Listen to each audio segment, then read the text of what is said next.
নমস্কার। আড্ডাবাজির আরেকটা আড্ডাতে আপনাদের স্বাগত। আজকে আমাদের সঙ্গে রয়েছে শতাক্ষী নন্দী। কেমন আছো বলো? যেরকম থাকা যায় আর কি। আমি না একদম ভূমিকা ভালোই আছি। টানলাম না। যদি অভিনয় না করতে তাহলে কি হতো?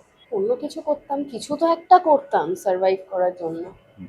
এটা কি জানার জন্য যে অনেক কিছু আমাদের জীবনের অপরচুনিটি আসে, কিন্তু অভিনয়টাকে কেন বাছি? এটাই হচ্ছে আমার প্রশ্নটা। এখান থেকে আমি শুরু করতে চাইছি যে শিল্পী, শিল্পী সত্তা এটা কেন আসে মানুষের মধ্যে? আর শিল্পী হতেই হবে, এটার জন্যই তো আমাদের অনেক দুঃখ কষ্ট স্যাক্রিফাইস আমরা করতে থাকি। শিল্পী হব বলে, হুম হুম শিল্পী হব বলে, হুম আর্টিস্ট হব। হুম তো সেটা কেন? মানে অভিনয় কেন করতে হবে? অন্য কিছুও তো করতে পারতাম জীবনে। হুম। এইটার সঙ্গে একটা অদ্ভুত ভালো লাগা, ভালোবাসা কেন জড়িয়ে থাকে? অ্যাকচুয়ালি আমি প্রথমে আমি যে অভিনেতা হব হুম। সেটা একদম শুরু থেকে আমি জানতামও না, আমার মাথার মধ্যেও ছিল না। আমি কোনোদিন সেটা একদম শুরু থেকে কোনোদিন খুব সিরিয়াসলি পারসিউ করেছি তাও নয়। আমি নাচ শিখতাম এবং একটা সময় আমি ঠিক করে নিয়েছিলাম যে আমি হয়তো প্রফেশনাল ডান্সার হব। এবং একটা সময় আমি খুব চেষ্টাও করেছিলাম বিদেশে, আমার কিছু খুব বিদেশের খুব পছন্দের ডান্স কোম্পানি আছে, আমার সেটা একটা স্বপ্ন ছিল যে আমি সেখানে হুম। তাদের কোম্পানি ডান্সার হব, এরকম একটা আমার উম, ধারণা ছিল, চেষ্টা করব এরকম ধারণা ছিল। তারপর যেটা হয় ওটার জন্যই আমি অ্যাকচুয়ালি ব্যাঙ্গালোর চলে যাই, ফুল স্কলারশিপ পেয়েছিলাম হুম। নাচ শিখতে। আমি প্রফেশনালি ওখানে নাচ শিখেছি 1 বছর। আহ, কেরালায় গেছি, চেন্নাই গেছি, দক্ষিণ ভারত অনেকটাই ঘুরে বেরিয়েছি এই নাচ করবো বলে, পারফরমেন্স করবো বলে। তারপর প্রফেশনালি পারফর্মও করেছি, লোকজনদের শিখিয়েছি এভরিথিং। তার সাথে সাথে নাটকটা বরাবর করে গেছি। এই শিফটটা কিভাবে হলো আমি ঠিক জানি না। আসলে পুরোটাই আমার মনে হয় আহ, অভিনয় জগতে বা পারফর্মিং আর্টস জগতে যারা আমার থেকে অনেক বেশি সিনিয়র, এত বছরের অভিজ্ঞতা যাদের, তারা হয়তো আরো কোহিজিভ বা কনক্লুসিভ কিছু হুম। কথা বলতে পারবে। আমি শুধুমাত্র আমার অনুভূতি থেকে বলছি নিজের কথা। সেটা হচ্ছে যে আমি একটা প্রাথমিক যেটা হয় সেটা হচ্ছে একটা হচ্ছে ভালো লাগার জায়গা। তো আমার যেটা মনে হয়েছে যে এটা এমন একটা মিডিয়াম, আমি শুধু পারফরমেন্সের ক্ষেত্রে বলছি, আমি হুম। অভিনয় জেনারেলাইজ, হুম। আপাতত হুম। জেনারেলাইজ করে বলছি। হুম। অভিনয়, নাচ, হুম। গান করা, আবৃত্তি, নাটক, হুম। মিউজিক, সবটাই যদি আমি একই ছাতার তলায় ধরি, হুম। তাহলে এইটা করা আমার জন্য যে অনুভূতিটা সেটা হচ্ছে যে একটা তো ভালো লাগা যে এমন কিছু, এই মিডিয়ামটার মধ্যে এমন কিছু আছে যেখান থেকে আমি যেটা করে হুম। আমি সরাসরি মানুষের সাথে কমিউনিকেট করতে পারছি। হুম। এবং there's a heart to heart interaction। হুম। আমার সেটা বেশিরভাগ পারফর্মিং আর্টস এর ক্ষেত্রে হয়, যখন হুম। পারফর্মার এবং যে অডিয়েন্স দর্শক একই সময় একই জায়গায় সেই মুহূর্তে হুম। একসাথে সেই স্পেসটা হুম। শেয়ার করছে। তো সেই ভালো লাগার জায়গা থেকে হুম। সেই জন্য নাটকটাও করেছি। উম, আহ, এখন সে নাটক করার সুযোগের সময়টা অনেকটা কম, যেটা আমার আক্ষেপ থেকে গেছে। কিন্তু অভিনয়ের শিফটটা আমি বলবো 2017 বা 18 সালে, তার আগেও আমি অভিনয় করেছি। হুম। সেগুলো মোস্টলি ইন্ডিপেন্ডেন্ট কাজ, যেগুলো হয়তো বিভিন্ন ফেস্টিভ্যালে ঘুরেছে, কলকাতায় যখন এসেছে তখন লোকজন দেখতে পেরেছে। মেইন স্ট্রিম হুম। হুম। প্রায় খুবই কম বলতে গেলে আমার জীবনে তখন। কিন্তু 2017-18 সালে একটা আহ, কিছু একটা আমি শিফট ফিল করতে পারি। হুম। ক্যামেরার ওইটা একটা হঠাৎ করে আমার মনে হতে আরম্ভ করে যে ক্যামেরার সামনে আহ, যখন কিছু করছি, হুম। তখন তো শুধু নিজের কাজ না, অন্যদেরও তো কাজ দেখছি। হুম। প্রচুর ছবি দেখা শুরু করছি, হুম। বিভিন্ন ভাষার ছবি, আহ, বিভিন্ন ফিল্ম, ওয়েব সিরিজ ইত্যাদি যাই বলো, এবং করে আমার মনে হচ্ছে যে এতটা সূক্ষ্ম হতে হয় হুম। করতে গেলে। হুম। কিছু তো একটা ভেতরে, কিছু তো একটা ট্যাপিং করতে হয়। হুম। এই আমি শুধু নিজের কথা বলছি না, আমি হুম। যাদের অভিনয় দেখে মুগ্ধ হয়েছি একদম। তাদের কথা বলছি ক্যামেরার সামনে। তখন আমার মনে হলো যে এইটা আমি যদি কোনো সময় করতে পারি জীবনে তাহলে কেমন হয়।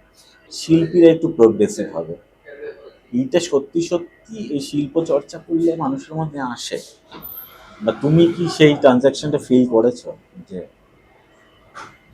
আসলে সত্যি কথা মানে কোনটা উচিত আর কোনটা উচিত নয় সেটার উপর তো সবকিছু নির্ধারণ হয় না। হুম, উম, মানে তাহলে আমরা মানে আমি জানি না এটা খুব কি বলবো প্রবলেম্যাটিক মানে স্টেটমেন্ট আমি যদি এইভাবে হবে কি হবে হ্যাঁ, না আমি ঠিক জানি না, কিন্তু তাহলে তাই যদি হতো হ্যাঁ, তাহলে পৃথিবীর অনেক মানে পোস্ট দ্য মিটু মুভমেন্ট, হুম, যখন মিটু মুভমেন্টটা হুম, হুম, পৃথিবীতে এবং ভারতবর্ষে এবং বিভিন্ন জায়গায় যখন সেটা আরো প্রকট হয়ে ওঠে তখন আমরা অনেক বিখ্যাত বিখ্যাত শিল্পী হুম, মানে গোটা মানে দ্য হোল ওয়ার্ল্ড, আমি শুধু হুম, ইন্ডিয়ার কথা বলছি না, হুম, মানে তাদের ক্রাফট তারা মানে এক্সাম্পল সেট করেছে আমাদের জীবনে। তাদের অ্যাবিউজিভ হিস্ট্রি নিয়ে আমরা তাহলে হুম, আহ, সেই হিস্ট্রিগুলো তাহলে হয়তো থাকতো না যদি হুম, এতটাই মানে আর্টিস্ট তার ক্রাফট ইত্যাদি নিয়ে যদি এতটাই তার প্রয়োজনীয়তা যদি থাকে যে সেন্সিটিভ মানুষ হওয়া, এমপ্যাথেটিক হওয়া, হুম, কম্প্যাশনেট হওয়া, হুম, তাহলে আমরা এই বিশ্ববিখ্যাত শিল্পীদের হুম, অ্যাবিউজিভ হিস্ট্রির ব্যাপারে তাহলে এইটা হয়তো এক্সিস্ট করতো না, হওয়া উচিত নয়, মানে হুম, তোমার হুম, কথায় তাহলে তো একদম হওয়া একদম উচিত নয়, একদম। তাই না? আমরা যদি একটা মানুষ থেকে একজন শিল্পী হলে মানে আরো ভালো মানুষের দিকে যাত্রা করি, তাহলে আমাদের এই পাঁচটা থাকা উচিতই না, একদমই না তাই না না না, বলছো। সেটা তো হওয়া উচিত নয়। হুম, কিন্তু এটা তো ঠিকই মানে কবি বলো, ডিরেক্টর বলো, আহ, তোমার মার্লেন ব্র্যান্ডোর যেটা তোমার হুম, হুম, বার্থোলুচি আর মার্লেন ব্র্যান্ডোর খুব লাস্ট ট্যাঙ্গো ইন প্যারিস, যেটা আমরা পরে হুম, জানতে পারি যে যেখানে লিড অ্যাক্ট্রেস যে ছিল তার বয়স ছিল শুধু 18, hmm, and there was an intimate scene এবং তার অনুমতি না নিয়ে হুম, ডিরেক্টর এবং অ্যাক্টর মিলে ডিসাইড করে সেই সিনটা অ্যাকচুয়ালি সে মেয়েটির সঙ্গে পারফর্ম করবে। হুম, পরে সে মানে হুম, মানে এটা কি ধরনের একটা মর্মান্তিক ট্রমাটিক এক্সপিরিয়েন্স হতে পারে। হুম, তো ওরকম বিশ্ববিখ্যাত লোকজন মানে তারা তো মানে তাদের শিল্প নিয়ে তো মানে মানে পড়াশোনা করি আমরা, মানে আমরা হুম, উম, আহ, মানে মানে তারা তো এক্সাম্পল সেট করেছে আমাদের জন্য একদম। এবং সেটা তো অস্বীকার করতে পারবো না, সেটা তো হুম, ফেলে দিতে পারবো না, কিন্তু এইটাও রয়েছে।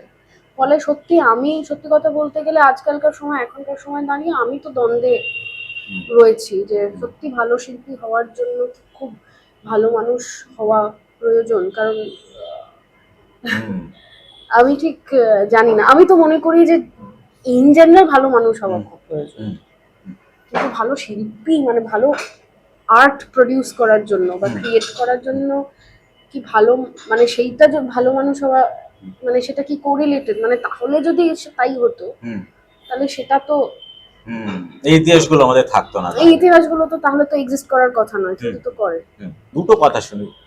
ও ভালো অ্যাক্টার, ধরে নিলাম এ ভালো অ্যাক্টার, বি ভালো অ্যাক্টার, সি ভালো অ্যাক্টার, এরা ভালো অ্যাক্টার কিন্তু এদের বক্স ভ্যালু নেই।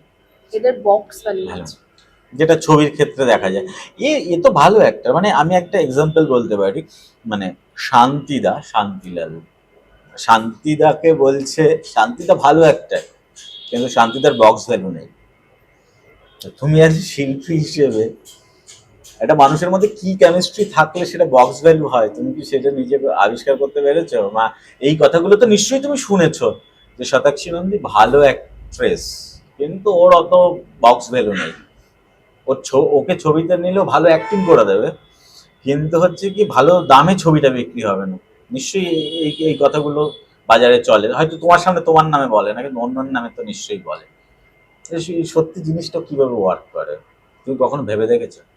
প্রথমে আমি আগে তুমি যার নাম উল্লেখ করলে হুম, শান্তিদা, তার হুম, কথা আমি বলি, আমি শান্তিদার সঙ্গে কাজ করেছি হুম, এবং রিসেন্টলি আমি পুতুল নাচের হুম, ইতিকথা হুম, দেখেছি। হুম, যারা এই কথাটা বলে হুম, তারা একবার গিয়ে হুম, সেই ছবিটা দেখে আসুন হুম, এবং শান্তিদা কি করেছেন হুম, সিনেমায় একবার দেখুন, হুম, দেখে তারপরে বলবেন যে হুম, মানুষটার বক্স ভ্যালু আছে কি নেই। যদি হুম, তাই হয়ে থাকতো তাহলে এত গুরুত্বপূর্ণ কাজে শান্তিদাকে হয়তো ভাবা হতো না, হুম, এবং সেই লেভেলের পারফরমেন্স আমরা যেটা হুম, দেখেছি ও দর্শক হিসেবে উপভোগ করতে পারি, সহ অভিনেতা হিসেবে আমি যে সুযোগটা পেয়েছি ওনার সঙ্গে একটাই বিজ্ঞাপন করেছি, সেই বিজ্ঞাপনটা খুবই চমৎকারভাবে স্প্রেড করেছিল, ওয়াইড স্প্রেড করেছিল। ওখানেও মানে শান্তিদা যা করেছেন সেটা তো মানে আমি উপভোগ করতে পেরেছি, আমি কত কিছু শিখতে পেরেছি। তো আমার মনে হয় সেটা দেখে আগে বিচার করে তারপরে লোকে বলুক সে মানুষটার বক্স ভ্যালিউ আছে কি নেই। সত্যি এটা কিভাবে ওয়ার্ক করে আমি নিজে জানি না, কারণ আমি তো ডিসিশন মেকার নই। মানে আমাকে যদি কোনো পার্টের জন্য ডাকা হয় আমি যাই, যদি ভালো লাগে সবকিছু ঠিকঠাক থাকে তখন আমি কাজটা করে করে আমার নিজের বেস্টটা দেওয়ার চেষ্টা করি, তারপর বাড়ি চলে আসি। কিন্তু তার পিছনে যে ডিসিশন গুলো নেওয়া হয়, যে আলোচনাগুলো হয়, কেন এই মানুষটা নয়, বক্স ভ্যালু মানে কি, এগুলো আমি সত্যি জানি না এটা কিভাবে ওয়ার্ক করে। কারণ আমি এখনো সাধারণ দর্শকের মতনই ফাংশন করি আমার মাথার মধ্যে। আমি যখন কোনো সিনেমা দেখি, ওটিটিতে কোনো কন্টেন্ট দেখি, আমি তো দর্শক হিসেবে প্রচন্ড রকম ভাবে মুভ হলে, ফিল করলেই তো তখন বলি যে আমার খুব ভালো লেগেছে, আমি এনার ফ্যান, আমি এনার কাজ দেখতে পছন্দ করি, পরবর্তী আরো কাজ বেরোলে আমি দেখবো। তো বক্স ভ্যালু বলতে কি বোঝায় আমি ঠিক জানি না। আমি ধরে নিচ্ছি এটা বাণিজ্যিক একটা বিষয়।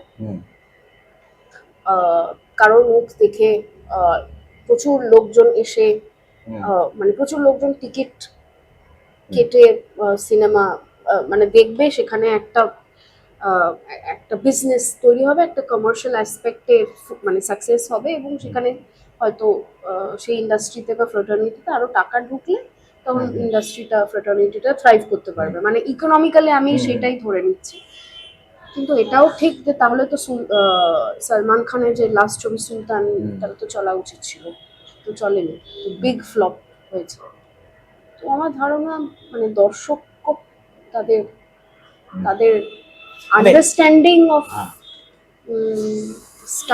স্টারডাম, অ্যাক্টর অ্যাক্ট্রেস নিয়ে সিনেমা, ভালো সিনেমা খারাপ সিনেমা এগুলো পাল্টাচ্ছে।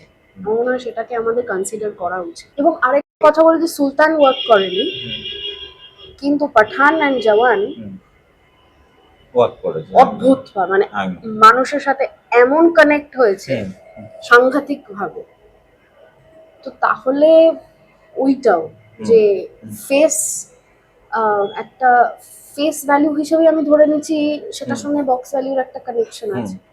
তাহলে এটাও হয়তো মানে দেখতে হবে যে আমি মনে করি যে মানে শাহরুখ তাহলে জওয়ান আর পাঠানের মতন ছবি বেছে নিয়েছিল, তাহলে সেই ছবির মধ্যে নিশ্চয়ই কনটেক্সচুয়ালি এমন কিছু ছিল যেখানে উনি হয়তো এত বড় আর্টিস্ট, উনি বুঝেছিলেন যে এইটা মানুষের কাছে এই সময় দাঁড়িয়ে প্রচন্ড রকম ভাবে কানেক্ট হবে, পৌঁছবে।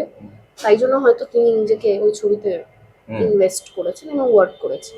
এবার এটাও ঠিক যে সাইয়ারার মতন একটা ছবি এত রকম ভাবে বা অ্যানিমালের মতন ছবি রমরমিয়ে চলবে, এবং সেটা পাগলের মতন সেটা নিয়ে লোকে লেখালেখি করছে। কিন্তু রিসেন্টলি শাহজাহ ইকবাল বলে একজন ডিরেক্টর, তার ধারক 2 বলে একটা সিনেমা বেরিয়েছে, which is on caste repression in the film, এবং সবাই সেই মানে যারা যারা ছবিটা দেখেছে মানে সেটা সাংঘাতিক একটা ব্রেভ ছবি। কারণ মেইন স্ট্রিম স্পেসের মতো দুজন কোট অ্যান্ড কোট নাম করা বলিউড অ্যাক্টরকে দিয়ে এইরকম ছবি করানো under a mainstream production house, চারটেখানি কথা নয়, আমি তাই মনে করছি।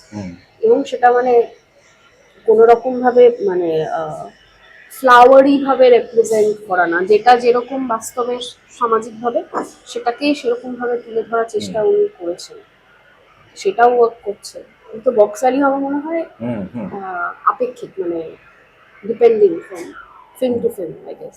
মেয়ে হিসেবে যখন সেটে থাকো বা যখন কাজ আসে, যখন কাজের অ্যাপ্রোচ হয়, অ্যাডভান্টেজ ডিসঅ্যাডভান্টেজ ফিল করো আছে? এটা মানসিকতার উপরে ডিপেন্ড করে। মানে ছোট চরিত্র বড় চরিত্র ওইদিকে আমি যাচ্ছি না। মানুষের সঙ্গে তো ভালো মানে সুস্থভাবে ভালোভাবে ব্যবহার করাটাই স্বাভাবিক।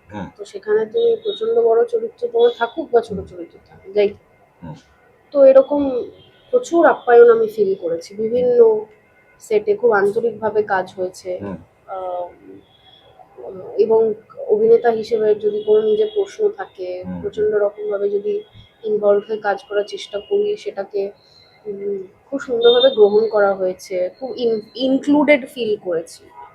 আবার এরকমও হয়েছে যে ধরো চরিত্রটা খুবই ভালো, স্ক্রিপ্টও হয়তো দুর্দান্ত, হুম কিন্তু আহ, মানে এক ধরনের একটা মিসোজিনি বা সেক্সিজম হয়তো কখনো কখনো আমি ফিল করেছি। হুম আহ, মানে সেটা আমি আমার প্রথমে ইমিডিয়েটলি আমার যেরকম স্বভাব, আমি ইমিডিয়েটলি সেটা জেন্ডারের দিকে আমি ঠেলে দিতে চাই না, হুম সেই সুযোগ সুবিধাটা আমি নিতে চাই না।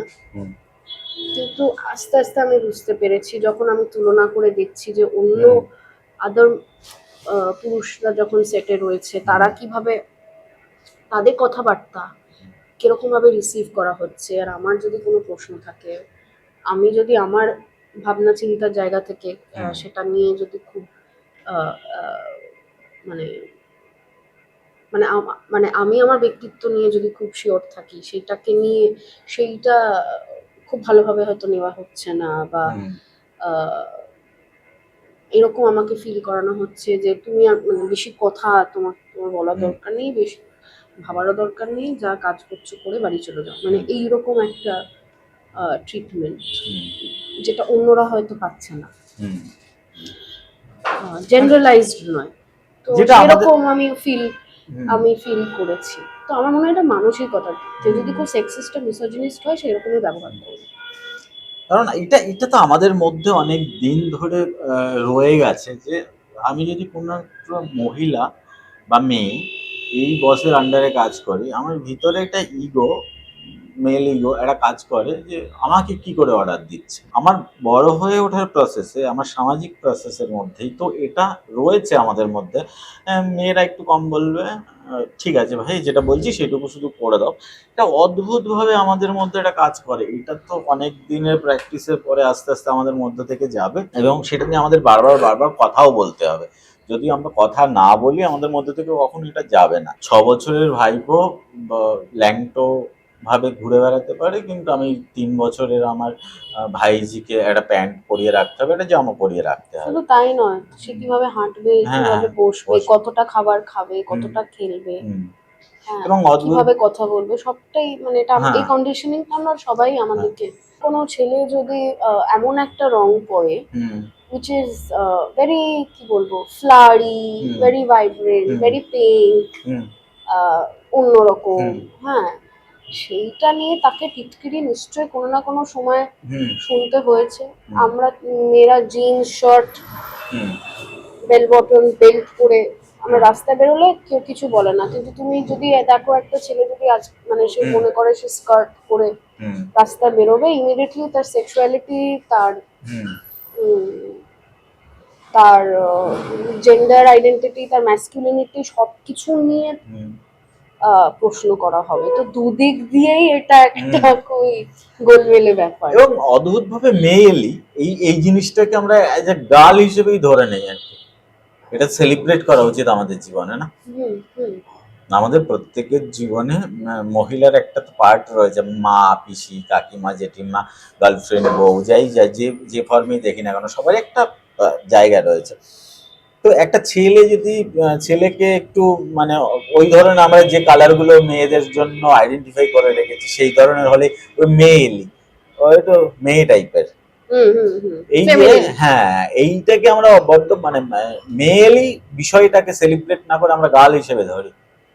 হ্যাঁ, হ্যাঁ, সেইটা তো আমাদের কাজের মধ্যেও তো রয়েছে। মানে যখন কাজ করতে যাই সেক্ষেত্রেও তো আমি সেইটাই বলতে চাইছিলাম যে কাজে এইগুলো যখন দেখো ফিল তো করতেই পারো। হয়তো সামনাসামনি ওইভাবে না হলে ফিল ফিল আসে যে এটা এইরকম চলছে। তখন মানে কথা বলা সম্ভব, বা বলো, বা প্রতিবাদ করা উচিত, বা এটা নিয়ে কথা বলা উচিত, সেইটা করো, করতে পারো, সেটাই আমার আসলে বক্তব্য। ব্যাপারগুলো এত তো সিস্টেম্যাটিক ভাবে হয় না। এটা এমন, হুম যেটা হুম তুমি বলছিলে, হুম এটা এমন একটা এত বছরের অভ্যেসের মধ্যে দাঁড়িয়েছে, ফাট করে মুখ থেকে হুম বেরিয়ে যায় হুম কারো, হুম বেরিয়ে তারপরে সে চলে যায় নিজের কাজের মধ্যে, হুম ঢুকে যায়। তো এবং যখন বলার সুযোগ হুম থেকেছে তখন আমি হয়তো বলেছি, কিন্তু আমি যেটা বলছি এই যে মানসিকতার উপরে এটা ডিপেন্ড করে। আমি এরকমও জায়গায় দেখেছি যেখানে এটা নিয়ে আহ, মানে বিভিন্ন মানুষ আমরা একসাথে কাজ করেছি, যা মানে সে মানুষরা কেউ তাদের ফেমিনিনিটি নিয়ে প্রচন্ড রকম ভাবে comfortable, quote and quote feminine, মানে মেয়েলি বলতে তুমি যেটা বলছো যে শব্দঘট ব্যবহার করে, সেটা হয়তো তারা সেরকম আহ, এবং আহ, একদম টিপিক্যাল সিস হেট্রোসেক্সুয়াল একটা পুরুষ মানুষ যেরকম বিহেভ করে সেই মানুষটা, আবার একদম ফেমিনিন একজন পুরুষ মানুষ সেই মানুষটা, সব একসাথে মিলে আমরা কাজ করছি, কেউ কোনো মানে সবাই খুব খুব খুবই সুন্দরভাবে একসাথে আমরা কাজ করছি এরকমও পরিস্থিতি হয়েছে। আবার কখনো কোনো একটা সময় হয়তো এরকম কমেন্ট কেউ করেও দিয়েছে অন্য কোনো কাজের সেটা। তো ইট ইজ বেসড অন মানসিকতা। আমি এইটা আমি জেনারেলাইজ করতে পারবো না, কিন্তু এটা যে ঘটে না তা তো নয়। তো যখন সুযোগ আর ওইটাই যেটা মনে হয় ফাট করে মুখ থেকে বেরিয়ে যায়, তারপরে নিজের কাজে কেউ চলে গেল, আমরা হয়তো নোটিস করি না, ফ্লোতে বেরিয়ে চলে যায়। হ্যাঁ, ফ্লোতে কেউ, হ্যাঁ, মানে যেটা তুমি বলে মানে অন্যমনস্ক হয়ে বলে দিলে, মানে যে আমি বলবোই, ইচ্ছে করে বলবো, ইচ্ছে করে অপমান করবো, ওই জায়গা থেকে অনেক সময় হয় না, ওটা ভেতরের একদম অন্যমনস্ক সাবকনসিয়াস থেকে মানে ওটা বলে ফেললো, মুখ থেকে বেরিয়ে গেছে। তো তখন মানে যখন সুযোগ সুবিধা হয়েছে আমি তো বলেছি, আমি মানে ওইরকম একটা কাজের জায়গায় কোমর বেঁধে ঝগড়া করে চেঁচিয়ে একটা, হ্যাঁ, এবার সেটা যদি সাংঘাতিক অ্যাবিউজিভ কিছু হয়, সেটা আমি বা আমার জায়গায় অন্য কেউ হলে সে নিশ্চয়ই কনফ্রন্ট করবে ওইভাবে, কিন্তু পোলাইটলি মানে জানতে চাওয়া, মানে কেন, ওয়াই, কেন বলছেন আপনি এরকম, মানে এইটা আমার মনে হয় দরকার। কাস্টিং কাউচ আছে টালিগঞ্জে, তুমি ফিল করেছো বা ওইরকম এসছে কোনো প্রপোজাল, বা আকার ইঙ্গিতে ওটা বুঝিয়ে দেওয়ার চেষ্টা হয়েছে?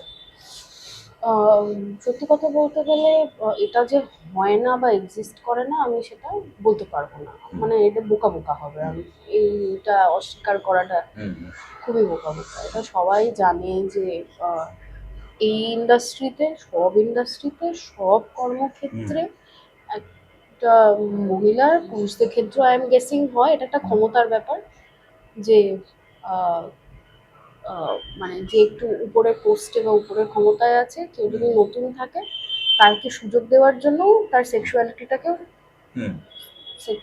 মানে সেইটাকে যৌনতাকেও একটা মানে কি বলবো ব্যবহার করার জায়গা হিসেবে মানে সেটাকে সে ব্যবহারটা করার চেষ্টা করে লোকে, উম, সুযোগ দেবে বলে, মানে সেটা একটা পাওয়ার ট্রিপ, রাইট?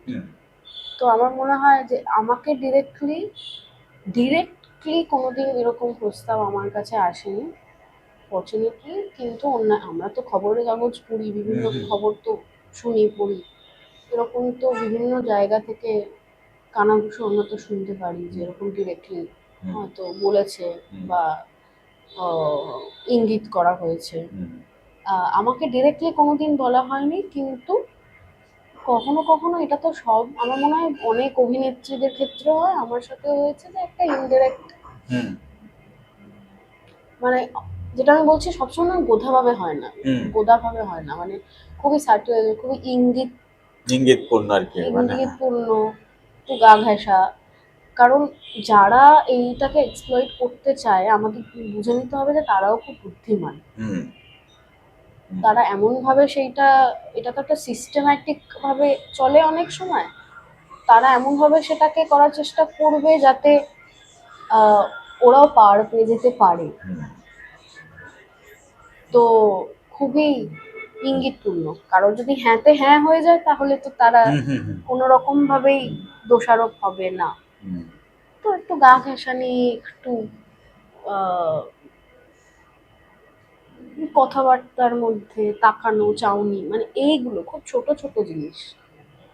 তো শুধু আমি এই এই আমি শুধু আমার এই মানে আমি আমার কর্মক্ষেত্রের কথা বলছি না, এমনিও মানে এটা যে প্রতিনিয়ত ব্যাপার, অনেক সময় অনেক জায়গায় এগুলো হয়ে থাকে। তোমার একটা ছবি নিয়ে, কাল্পনিক ওদের ছবিটার নাম, সেটা নিয়ে একটা ইস্যু তৈরি হয়েছিল, পেপারে আমি লেখালেখিও দেখেছিলাম যে সেন্সর বোর্ডের একটা ইস্যু হয়েছিল, সেইটা এখন কি অবস্থায় আছে এবং কি হয়েছে? আমি লাস্টে আপডেট পেয়েছি আমাদের ডিরেক্টরের থেকে, অর্কদার থেকে, সেই আপডেটটা হচ্ছে সেন্সর ভার্বালি জানিয়ে দিয়েছে যে তারা এটা ভারতবর্ষে রিলিজ করতে দেবে না, কিন্তু একটা রিটেন, সেটা যে দেবে না সেটা তো একটা রিটেন কমিউনিকেশন আসার কথা, সেটা এখনো রিটেন কমিউনিকেশন ডিরেক্টর বা প্রডিউসারকে পাঠানো হয়নি। হুম। আহ, এগুলো তো অফিসিয়াল ব্যাপার, hmm, so hmm. There has to be written communication. এটা কোনো রিটেন কমিউনিকেশন এখনো হয়নি, so our film is censored. Hmm. এবং আমি যতদূর জানি যে এটা প্রথমে ইউএসএ তে হুম। কোনো ওটিটি প্ল্যাটফর্মে আগে দেখানো হবে, সেখানকার বাঙালি দর্শক, সেখানকার দর্শক দেখানো হবে। হুম। যদি প্রাইভেট স্ক্রিনিং করানো যেতে পারে, সেটা যদি অর্পদা চায়, হুম। বা যেটা যদি প্রডিউসার বা টিমের যদি পক্ষে সম্ভব হয়, কারণ ও তো থাকে আমেরিকায়, হুম। উম, যদি সম্ভব হয় এখানে ভারতবর্ষ বা বিভিন্ন জায়গায় যদি ছবিটা দেখানো হুম। যায়, তাহলে সেটা হবে। হুম। প্রথমে আর কি ওইটাই, মানে এখন প্রচেষ্টা চলছে যে আর কি কি ভাবে ছবিটা মানুষের কাছে পৌঁছানো যেতে পারে, কারণ খুব তো খেটে অনেকজন মিলে সিনেমাটা করেছে। হুম। হুম। তো এইটাই হচ্ছে বিষয়, যে লিখিত যে লিখিত কমিউনিকেশনটা করা হয়নি এখনো, যা জানানো হয়েছে ভার্বালি জানানো হয়েছে। তো এইটা ভার্বালি আমাদের কমিউনিকেট করে বলা হয়েছে যে ছবিটা রিলিজ করতে দেবে না। হুম। তো অন্য অ্যাসপেক্ট থেকে আবার এখানেই ফিরে আসবো, সেটা হচ্ছে তোমার হিসেবে দেশপ্রেম কি? তোমার চিন্তায় বা তোমার মননে, তোমার ভাবনায় দেশপ্রেম জিনিসটা কি? আমার জন্য দেশপ্রেম হচ্ছে আমার দেশে বা আমার শহরে দেশে যে মানুষজন, তাদেরকে ইকুয়ালি দেখা। এখন আমাদের মধ্যে একটা উগ্র জাতীয়তাবাদ তৈরি হয়েছে, মানে সবকিছু একক, মানে একটা দেশ, একটা সংস্কৃতি। এই যে আমাদের যে বহুবিধ সংস্কৃতিকে অ্যাকসেপ্ট করার যে টেন্ডেন্সি ছিল, সেইটা থেকে আমরা আস্তে আস্তে কোথাও একটা সরে এসেছি। এর মধ্যে আমাদের একটা ক্ষুদ্র, একটা ন্যারো মাইন্ড সেট আপ তৈরি হচ্ছে। সেটা কি তুমি ফিল করতে পারো? হ্যাঁ, অবশ্যই ফিল করতে পারি। মানে বরাবর, মানে স্কুল সময় থেকেই, কলেজেও, হুম। স্কুলে, আমার স্কুল, আমি ক্লাস কেজি থেকে 12 আমি খিদিরপুরে স্কুলে গেছি, তারপরে আমি কলেজ করেছি লেডি ভ্রমণে পার্ক সার্কাসে।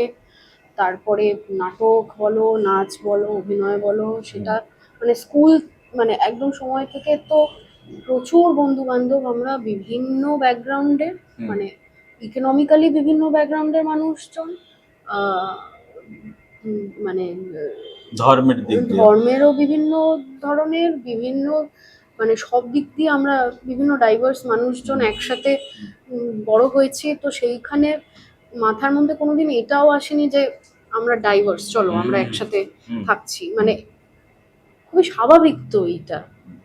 দুজন মানুষ তো এক হবে না। একদম। আমাদের মতন দেশ যেখানে এতগুলো ভাষা, হুম। এত রকমের কালচার, এত রকমের ওয়েজ অফ লিভিং, সব একটা ছাতার তলায়, তো এইটাই তো সেলিব্রেট করা উচিত। হুম।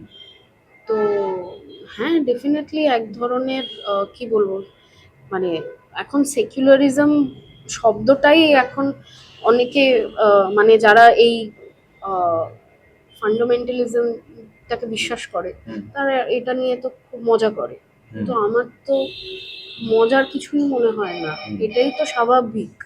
হুম। হ্যাঁ, আমরা তো ডাইভার্স ভাবেই থাকবো, আমরা তো হুম। সেকুলার ভাবেই থাকবো। হুম। তো হ্যাঁ, আমি তো এটা ফিল করি, অবশ্যই হুম। ফিল করি।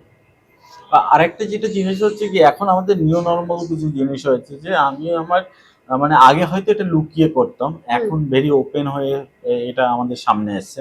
আমি চায়ের দোকানে বসে আছি, সেখানে হচ্ছে গিয়ে আমরা ভারতবর্ষে কেন সারা পৃথিবীতেই ধর্মকে পোশাকের সঙ্গে টেনে সেটাকে জুড়ে দিয়েছি। তো একজন মুসলিম লোক বা মুসলিম এলাকার কোনো হিন্দু লোক, তার পোশাকেই বোঝা যায়। এবং আমাদের দেশের প্রধানমন্ত্রী সেটা নিয়ে হয়েছে, পোশাক দেখে মানুষকে চেনা, সেটা দেশের একজন প্রধানমন্ত্রী হিসেবেও সে প্রকাশ্যে বলে। তো আমরা এটা হয়তো লুকিয়ে বলতাম, সেই যে এখন চায়ের দোকানে আমার সামনে দিয়ে কোনো মুসলিম লোক, তার পোশাকে আমি বুঝতে পারি, তারপরে আমরা তার সামনে বসেই তার প্রেজেন্সই আমরা আলোচনা শুরু করে দিই। তো এইটাই আর কি বলার, মানে এটার মধ্যে মানে আমার মনে হয় এটা ইচ্ছে করে ইনফিলট্রেট করানো হচ্ছে। হুম। আহ, মানে এইভাবে আইডেন্টিফাই করানো, হুম। মানে জোর করে, হুম। আহ, এইটা আমার মনে হয় খুবই সিস্টেম্যাটিক একটা বিষয়, যেটা হুম। সাধারণ মানুষজন তাদের মগজে হুম। মজ্জায় মজ্জায় তাদের হুম। সেটা ঢোকানো হচ্ছে। এবং সেটা তারা প্রাউডলি সেটা বলছে হ্যাঁ। আর কি, মানে আমি যে বিশ্বাসটা হচ্ছে এটা অন্ধবিশ্বাসের দিকে আমরা তৈরি করছি, হ্যাঁ, এটা এক্স্যাক্টলি, proudly বলছে। অন্ধবিশ্বাস is the word. Hmm blindly সেটা হুম আমরা জনগণ হিসেবে সেটাকে আমরা সেলিব্রেট করছি। সেলিব্রেট করছি বা স্বাভাবিক মনে হুম। করছি, নর্মালাইজ করে দিচ্ছি। হুম। আগে তো অনেক কিছু জিনিস নর্মাল হুম। ছিল না, হুম। মানে বিভিন্ন ধরনের ভাইলেন্স, বিভিন্ন ধরনের রেসিজম, ডিসক্রিমিনেশন, সেগুলো তো আমরা চিহ্নিত করতে পারতাম যে এটা ঠিক নয়। হুম। এখন সেই অর্ধেক জিনিস নর্মালাইজ হয়ে গেছে যে হ্যাঁ হুম। এরকমই তো হবে, হুম। কারণ আমরা আর মনে করি না যে আমাদের দেশে বিভিন্ন প্রজাতির মানুষজন একসাথে থাকবে। হুম। এইটাই তো হুম। হয়ে এসছে হুম। এতদিন। আমরা মনে করি যে এইটা এক ধরনেরই মানুষের জন্য জায়গা, হুম। যেটার জন্য তুমি সেই জায়গাটা পেলে হুম। মেট্রো সিটি, একদম। আর অন্য কেউ পেল না। হুম। তো আমি মনে করি কিভাবে দেখি সেটা হচ্ছে যে আমি মনে করি যে এটা খুব ইচ্ছাকৃতভাবে সিস্টেমেটিক্যালি মানুষের মগজে মজ্জায় ঢোকানো হচ্ছে। হুম। এবং তার পরস্পরভাবে তুমি যদি দেখো যে আমাদের এডুকেশন সিস্টেমটাকে কিভাবে হুম। ইগনোর করা হচ্ছে, গাফলতি করা হচ্ছে শিক্ষার জায়গা থেকে। আমরা যে মানে মানে আমার ফরম্যাট, মানে education is a formatted base. Hmm. একদম। আমাদের ভাবনা চিন্তা, আমরা সোসাইটিতে কিভাবে ফাংশন করব, কিভাবে একে অপরের সঙ্গে থাকবো, হুম। সেইটা তো কোথাও গিয়ে শিক্ষার থ্রু দিয়ে আমরা সেটা নিয়ন্ত্রণ করতে পারি, সেটা পসিবল হয়। সেই ভিতটাকেই তো হুম। হুম। বিভিন্ন রকমভাবে নষ্ট করা হচ্ছে, যাতে লোকজন বেশি শিক্ষিত না হয়। যদি হুম। শিক্ষিত হয় তাহলে তারা প্রশ্ন করতে শিখবে, যদি প্রশ্ন করতে শেখে তখন তো এই যে কন্ডিশনিং, এই যে মজ্জায় মজ্জায় এই ডিসক্রিমিনেশনটা যে ঢোকানো হচ্ছে, নর্মালাইজ করা হচ্ছে, সেটা তো আর হুম। চালানো পসিবল হবে না। হুম। তো আমি মনে করি এটা খুবই সিস্টেম্যাটিক ভাবে একসাথে হচ্ছে। যেই মানুষজনের জন্য আমরা এত কিছু শিখেছি, হুম। তাদের তাদের শিল্প, তাদের চর্চা, সেটা এতটা আমাদের কি বলবো, আমাদের জীবনে তার মানে তাদের এই কাজগুলো এতটা মানে কন্ট্রিবিউট করেছে টু সোসাইটি, তো সেটাকে বাঁচিয়ে রাখা, সেটাকে মনে রাখা তো প্রয়োজন। কারণ মানে তাহলে কি মানে দাঁড়ালো, তাই না? হুম। একদম। সিনেমা বলো, সাহিত্য বলো, হিস্ট্রি ভেরি ইম্পর্টেন্ট, যেটার জন্য এডুকেশন নিয়ে আমরা কথা বলছি। হুম। এডুকেশনাল মানে টেক্সট বুকসে হিস্ট্রিকে যেভাবে হুম। অল ওভার ইন্ডিয়া অল্টার করা হচ্ছে, চেঞ্জ করা হচ্ছে, যাতে পরের প্রজন্ম ইতিহাসটাকে একদম অন্যরকম ভাবে দেখে, হুম। হ্যাঁ, সেটা সেটা তো খুব ডেঞ্জারাস, তাই না? তো এই যে এই মানুষজন যার কথা তুমি বলছো, মানে তারা তো লেজেন্ড, হুম। তো তাদের যে কন্ট্রিবিউশন রয়েছে টু সোসাইটি তাদের কাজের থ্রু দিয়ে, মানে সেটা তো, সেই দায়িত্বটা তো হ্যাঁ অবভিয়াসলি থাকা উচিত। এবার সেটা যে আমরা মনে রাখতে পারছি না এখনকার যুগে দাঁড়িয়ে, গোটাটাই একটা সোশ্যাল মিডিয়া অ্যালগোরিদমের মধ্যে পড়ে গেছে। হুম। এবং সেই অ্যালগোরিদমের সাথে কিছু ট্রেন্ড, মানে বেসিক্যালি এই অ্যালগোরিদমটার মধ্যে যদি তুমি মেনে চলতে চলতে যাও, এবং অ্যালগোরিদম তো পাল্টাতে পাল্টাতে থাকে, আজকে যেটা ওয়ার্ক করছে ইন দিস অ্যালগোরিদম সেটা তো দুদিন পরে আবার পাল্টে যাবে, একদমই তাই। মানে কোনো কিছু চিরস্থায়ী নয়। একদম। আবার তারপরে 4 দিন বাদে আবার অন্য কোনো একটা অ্যালগোরিদম, অন্য কিছু ট্রেন্ড কাজ করবে।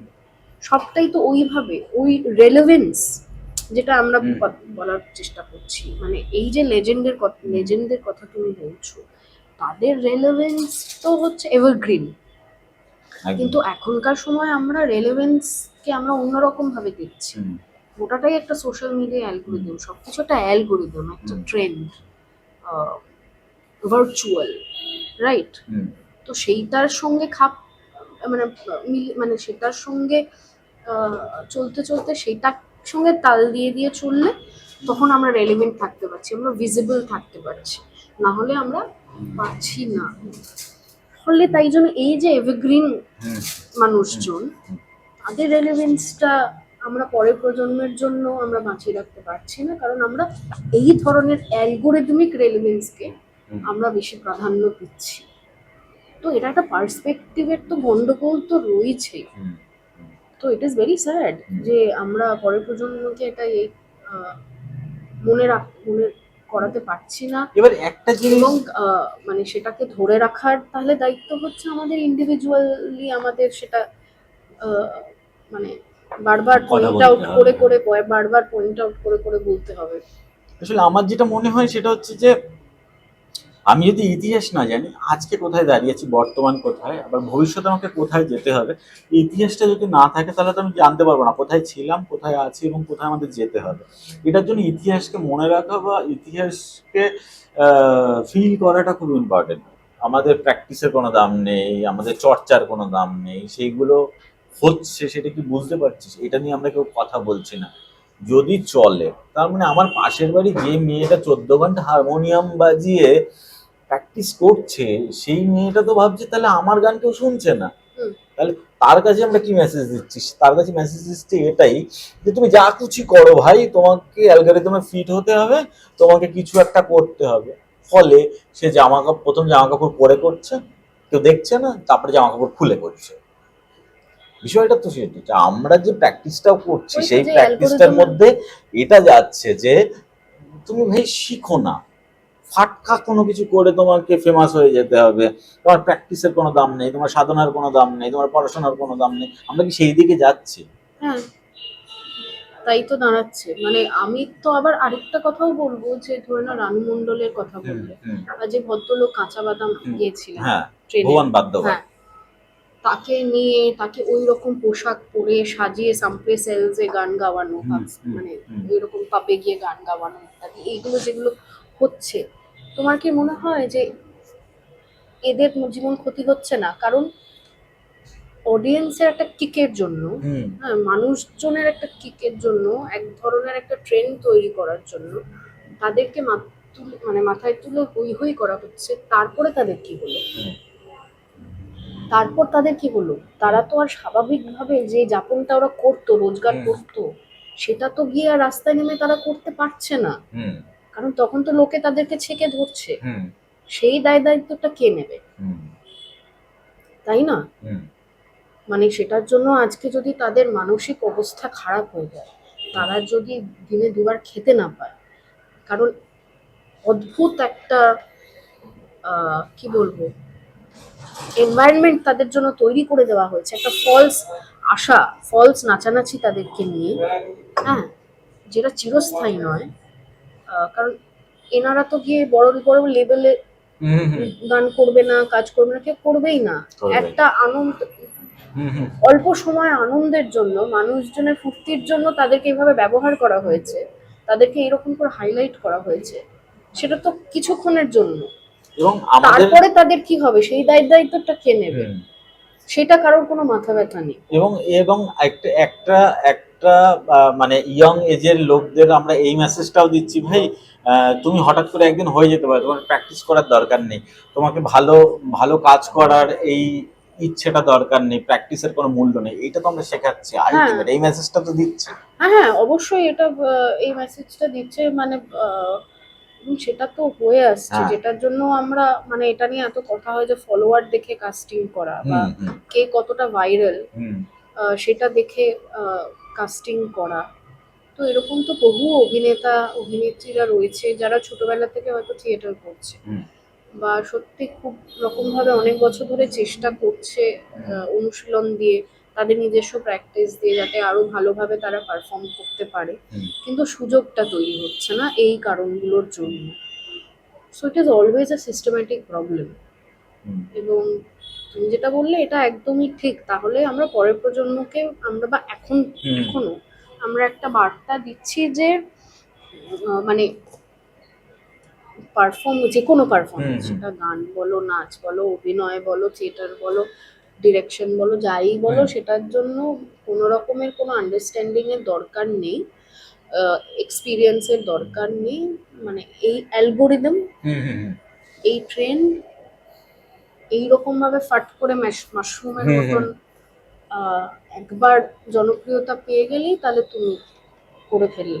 হুম কিন্তু আগে এটা তো ছিল না। মানে যারা বিশ্ববিখ্যাত শিল্পী, মানে বাংলাতে বলো, ভারতবর্ষে বলো, গোটা পৃথিবীতে বলো, তারা তো মানে এই যে বিশ্ববিখ্যাত তারা হয়েছে, আর তারা এই যে জনপ্রিয়তা অর্জন করেছে, তারা মানে লিটারালি ধৈর্য আর নিজেদের, ত্যাগ করেছে না। নিজেদের ঘষে মেজে কত কষ্ট করে, কতটা মানে নিজেদের ক্রাফটের প্রতি কমিটেড থেকে প্রচুর স্ট্রাগল করে তারা সেটা অর্জন করেছে। এখন সেটার কোনো প্রয়োজন নেই।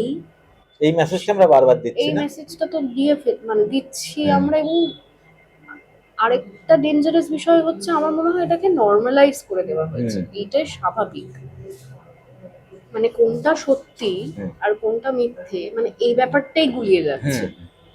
এমন ভাবে দাঁড়িয়েছে এটাই সত্যি, এটাই হওয়া উচিত, হুম। যেটা আগে তো ছিল না। হুম। তো এটাও একটা ভাববার বিষয় যে আমরা, হ্যাঁ, মানে একটা জিনিস, অনেক কিছু জিনিস খারাপ ভালো হুম। উচিত অনুচিত একসাথে এক্সিস্ট করে, কিন্তু আগে আমরা চিহ্নিত করতে পারতাম হুম। যে এইটা ঠিক নয়, হুম। এই- এটা ঠিক। এটা ঠিক। আবার ঠিক আর ঠিক নয় আবার একটা হ্যাঁ, একদম। একটা ব্যাপার রয়েছে যে আহ, আহ, মানে যারা যারা ক্ষমতায় রয়েছে তারা অনেক কিছু জিনিস ঠিক বলে দিচ্ছে, যারা অ্যাকচুয়ালি একদম ঠিক নয়। হিউম্যানিটেরিয়ান জায়গায় ঠিক নয়। কিন্তু আমি অন্য জায়গা থেকে বলছি হুম। যে একটাকে আমরা তবু চিহ্নিত করতে পারতাম যে না, এটা না উচিত মনে হচ্ছে না, এইভাবে তো হয় না, হুম। এটা চিহ্নিত করতে পারতাম। এখন সেটা করতেই পারি না, যেটা চলছে চলছে, হুম। যেটা চলছে সেটাই ঠিক, এইটা হয়ে গেছে। অনেকক্ষণ আমরা একটু গুরুগম্ভীর আলোচনা করলাম, এবার একটু লাইটার টনে আসি। সেটা হচ্ছে কি, তোমার জীবনে মায়ের ভূমিকা বলো। মা বাবাকে অনেক বেশি সেলিব্রেট করি, মাকে করি না আমরা। তো আমাদের পডকাস্টে মা নিয়েই আলোচনা হয়। আর সেই সব লোক একটু ছুঁয়ে ছুঁয়ে যাব। আসলে আমরা অনেক অনেক মানে হয়তো সামনে আছে বা নেই, কারো একটা বই, কারো একটা লেখা, কারো একটা পারফরমেন্স, যেগুলোকে আমরা দেখে আমাদের কেরিয়ার শেপ করতে, আমাদের আরো ভালো মানুষ হয়ে উঠতে আমাদের সাহায্য করেছে। তার মধ্যে মা বাবা অবশ্যই একজন, আরো লোক। তো আমাদের জীবনে সবারই একটা বেসিক প্রিন্সিপাল হওয়া উচিত, যার থেকে শিখেছি, দেখে শিখেছি, বা তাদের কাছ থেকে শিখেছি, তাদের পড়ে শুনে, তাদের শুনেছি, পড়েছি। তো যখন আমাদের ক্যারিয়ারটা শেপ নিচ্ছে, আমরা যখন একদম ভালো থেকে ভালো মানুষ হচ্ছি, তা আমাদের সবার উচিত সেই মানুষগুলোকে ধন্যবাদ জানানো। হুম। কিন্তু আমাদের সেগুলো হয়ে ওঠে না কখন।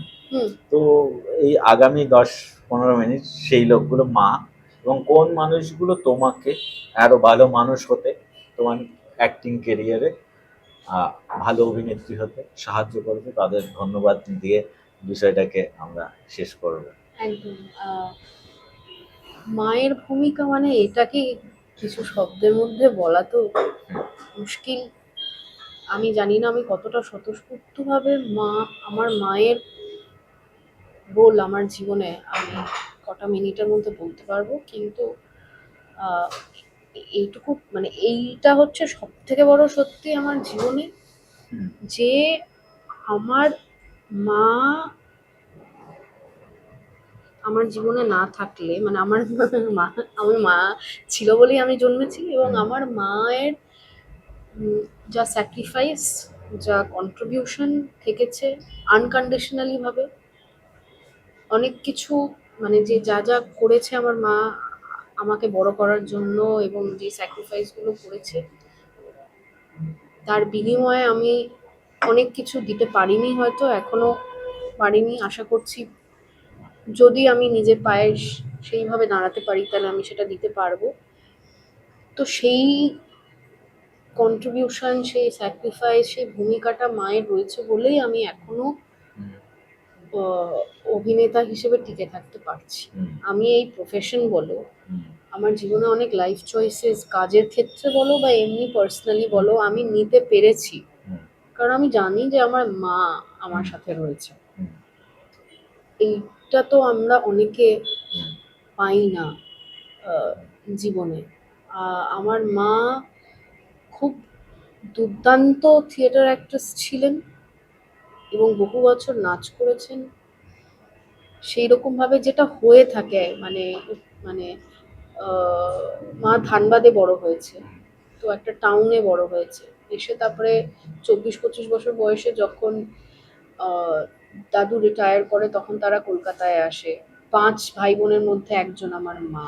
হুম, তখনকার সময় যেটা হতো হুম, যে মানে বিয়ে করা, সংসার করা, এইটা একটা মহিলার আইডেন্টিটির মানে প্রাথমিক এবং সামটাইমস দি অনলি আইডেন্টিটি হয়ে হুম, দাঁড়ায়।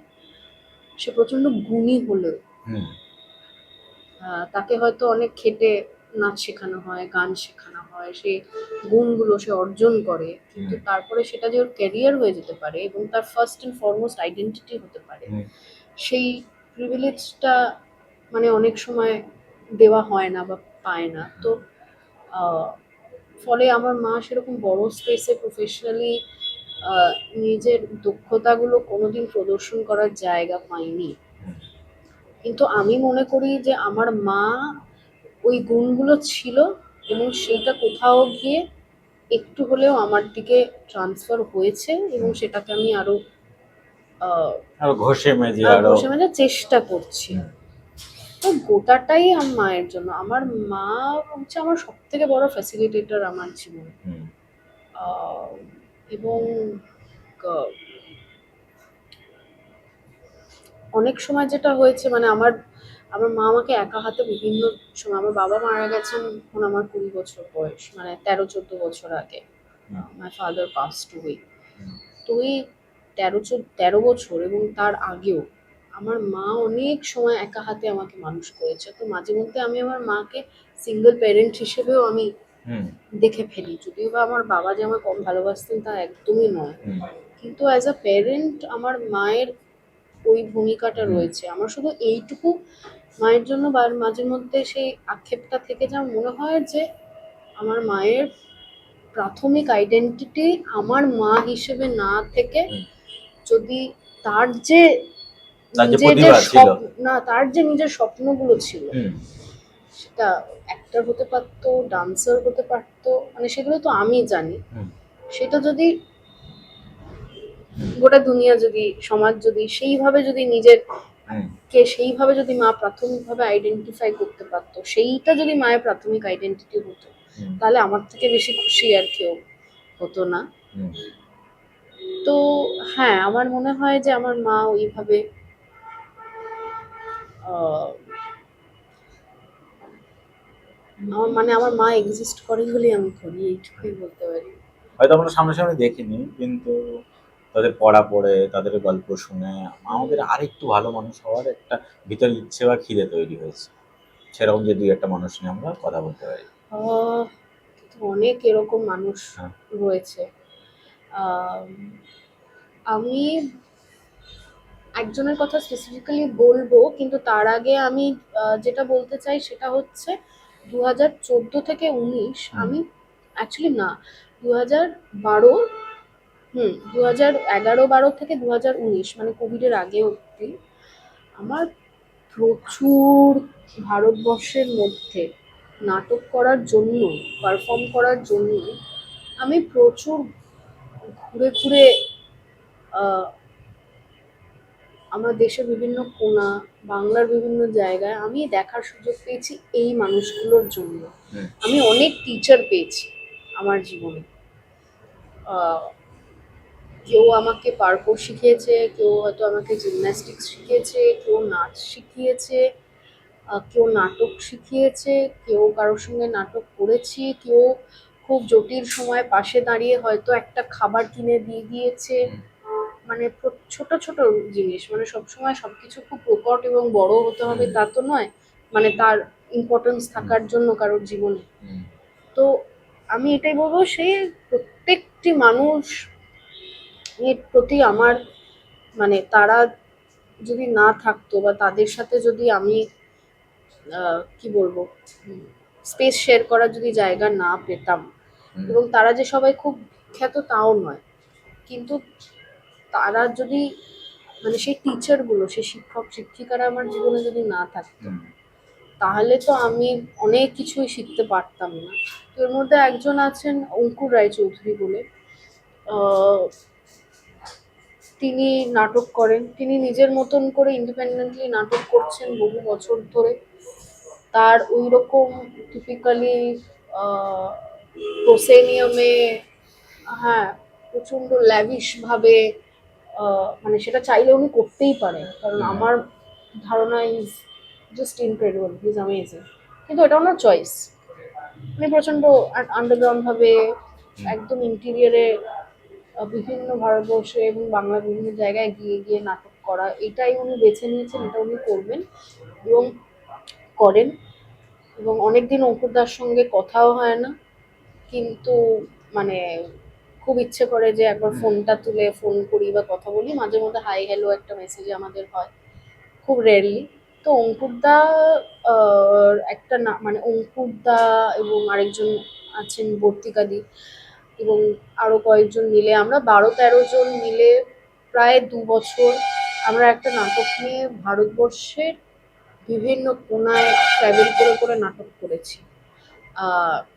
টিটাগড়, ঝাড়খণ্ড, ছত্তিশগড়, তালেগাঁও, পুনে, মহারাষ্ট্রের বিভিন্ন গ্রামে গিয়ে, ঔরঙ্গাবাদ, গোয়া, মানে তোমার নর্থ টুরিস্ট গোয়া, কোঙ্কনি বেল্টে একদম ওখানে গিয়ে আরো বিভিন্ন জায়গায় ঘুরে ঘুরে আমরা সাধারণ মানুষজনের মতন ট্রাভেল করে, অলমোস্ট লাইক আ ট্রাভেলিং থিয়েটার, নাটক করেছি। সে নাটকের প্রস্তুতি নিয়েছি। একটা ঘরে আমরা দিনের পর দিন একসাথে থেকে নিজেরা রান্না করে নিজেরাই নাটকের রিহার্সাল করে একসাথে থেকেছি। এবং ডাইভার্স, এই যে আমরা কদিন একটু আগে যে কথা বলছিলাম, আমরা ভারতবর্ষে এতজন ডাইভার্স মানুষজন, তো আমরা একসাথে থেকে কাজ করেছি। কেউ মানে একদম কর্ণাটকার, 2-3 জন বাংলার, কেউ দিল্লির, কেউ মহারাষ্ট্রার, কেউ অন্য প্রান্তের, কেউ বিহারে, আমরা সবাই একসাথে থেকে কাজ করেছি